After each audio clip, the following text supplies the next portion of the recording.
بسم اللہ الرحمن الرحیم۔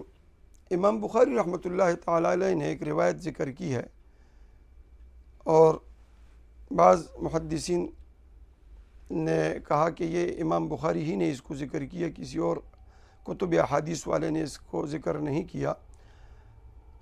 وہ روایت یوں ہے، آپ صلی اللہ علیہ وسلم نے فرمایا: من عاد لی ولیا فقد آذنتہ بالحرب وما تقرب الی عبدی بشیء احب الی مما افترضت علیہ وما یزال عبدی یتقرب الی بالنوافل۔ یہ بقیہ حصہ انشاءاللہ حدیث کا ہم پھر دوسری مجلس میں بیان کریں گے، لیکن من عاد لی ولیا فقد آذنتہ بالحرب، کہ جو میرے ولی کو تکلیف دے، جو میرے ولی کو ستائے، جو میرے ولی کو پریشان کرے، جو میرے ولی کی گستاخی کرے، جو میرے ولی کے ساتھ بغض، حسد، عناد، کینہ، بغض رکھے، تو اللہ فرماتا ہے کہ فقد آذنتہ بالحرب، اس شخص سے میرا اعلان جنگ ہے۔ بس یہ تو اس جملے کے مفہوم کو ہم نے بیان کر دیا۔ اس کی تشریح امام نووی رحمۃ اللہ تعالی علیہ نے الاربعین کے اندر بڑے عجیب اور احسن انداز میں کی، جس میں امام شوکانی رحمۃ اللہ علیہ اور دیگر محدثین کے اقوال کا ذکر کیا ہے۔ سب سے پہلے تو ہم نے ولی کو سمجھنا ہے کہ ولی کون ہے۔ تو سورہ یونس کے اندر اللہ کی ذات فرماتے ہیں: الا ان اولیاء اللہ لا خوف علیہم ولا هم یحزنون، کہ خبردار رہو اور یاد رکھو کہ اولیاء اللہ جو ہیں، نہ ان پر کوئی خوف ہوگا اور نہ کوئی غم ہوگا۔ اب یہ کون لوگ ہیں؟ قرآن نے خود ان کی وضاحت فرما دی: الذین آمنوا وکانوا یتقون۔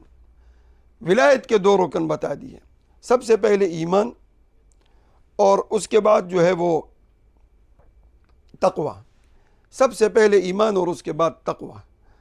یہاں میں ایک بات ذکر کر دوں، رات ہی کا واقعہ ہے۔ ایک ڈاکٹر صاحب میرے پاس بیٹھے ہوئے تھے، ایک جگہ ہم مدعو تھے، تو بڑی لمبی بحث ہوئی ان سے، لیکن خلاصہ یہ کہ اس نے کہا کہ میرے جاننے میں کافی دوست ایسے ہیں جو ہے تو نان مسلم، لیکن ساری زندگی کوئی برائی نہیں کی، ساری زندگی انہوں نے خیر خیرات کیا، ساری زندگی لوگوں کی دیکھ بھال کی، ساری زندگی انہوں نے نیکیاں کی، وغیرہ وغیرہ۔ تو میں نے کہا کہ دیکھیے، بحیثیت مسلمان آپ کا قرآن پہ ایمان ہے، ان اللہ لا یغفر ان یشرک بہ ویغفر ما دون ذلک لمن یشاء۔ تو اس کا سوال یہ تھا کہ ان کی مغفرت کیوں نہیں ہوتی؟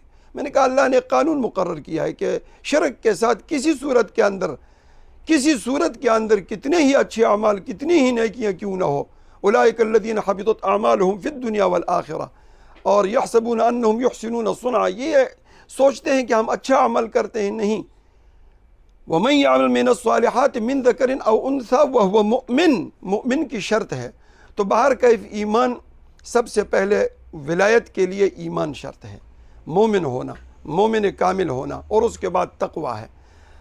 اب الذین آمنوا وکانوا یتقون، جب یہ دو صفتیں اور دو ارکان کسی انسان کے اندر، تقوی مکمل اپنی صفات کے ساتھ اس کے اندر، کہ جتنے بھی اوامر ہے اس کی پاسداری کرتا ہو، جتنے بھی نواہی شریعت کے ہیں اس سے وہ بچتا ہو، تو پھر ایسے شخص کے اوپر ولایت کا اطلاق ہوتا ہے۔ اب ہم واضح کریں گے کہ ولایت کا جو اعلیٰ مرتبہ اور اعلیٰ رتبہ ہے، وہ حضرات انبیاء کرام علیہم الصلاۃ والتسلیمات کو اللہ نے عطا فرمایا ہے۔ جتنے بھی انبیاء کرام تشریف دنیا میں لائے ہیں، ولایت کے سب سے اعلیٰ درجے پر وہ فائز رہے، اور ان کے بعد پھر حضرات صحابہ کرام رضوان اللہ عنہم اجمعین دوسرے نمبر پہ ہیں۔ اب یہاں پہ چونکہ جس طرح میں نے ابتدا میں یہ تمہید میں کہہ دیا تھا کہ جو میرے ولی کے ساتھ بغض رکھے، حسد رکھے، عناد رکھے، بخل رکھے یا گستاخی کرے، تو فقط آذنتہ بالحرب، مسلمان ہونا تو اس کا درکنار، اللہ فرماتا ہے کہ میں اس سے اعلان جنگ کرتا ہوں، اپنے ولی کی دفاع میں خود کروں گا، اس کی حمایت میں خود کروں گا، اس کا بدلہ میں خود لوں گا، اور اس شخص کو میں کسی صورت کے اندر معاف نہیں کروں گا جو میرے اولیاء کی گستاخی کریں۔ پھر اس کے بعد ائمہ محدثین، مجتہدین، تمام ائمہ اربعہ، یہ تمام ولایت کے درجے پہ اللہ پاک ان کو لائے ہیں۔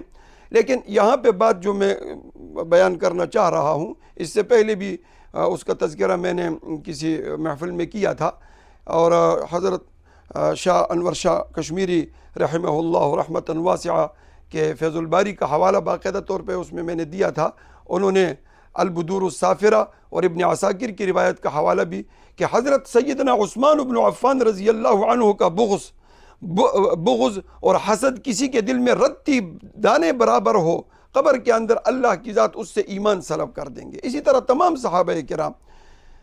تو سب سے پہلی بات تو یہ ہے کہ اصحاب رسول صلی اللہ علیہ وسلم اور اسلاف دین کی محبت ہمارے دلوں میں ہوگی تو اللہ کے نبی صلی اللہ علیہ وسلم فرماتے ہیں کہ المرء مع من احبہ، یہ بخاری مسلم کی روایت ہے، بندے کا حشر انہی کے ساتھ ہوگا جن سے اس کی محبت ہوگی۔